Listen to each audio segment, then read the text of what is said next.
Ano ba yan? Initan ka ba, Kyle? Opo.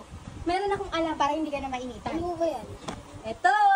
Wow. Handheld fan. Ayan siya, guys. Ayan yung ating bagong handheld fan. Wow. Ayan, may kasama na siyang ganito. Tapos, charger. Mami, wow, kulay white. Ang ganda, no? Nakikita dito yung volume niya. Ayan, guys. Oh, wow!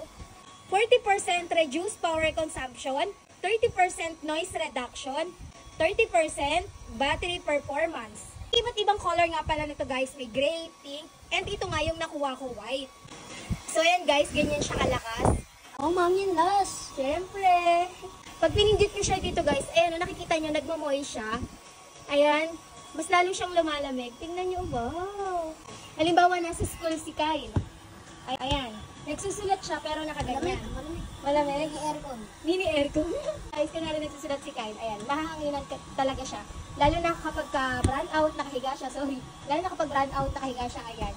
Matatapatan talaga siya. Tapos ang maganda nga dito, ito nga nagbumoy siya na parang sabi nga ni Kyle, ayan, may mini aircon na siya. Ayan, guys. Ang ganda niya. Meron na din siyang flashlight. Ang cute. Mami, saan niyo po kasi talaga ito binili? Ang ganda eh. Yung malamig parang mini aircon. Diyan nga lang yan sa yellow basket. Oh, alam niyo na guys ha. Hindi tayo ng basket. Yun lang. Thanks for watching. Bye.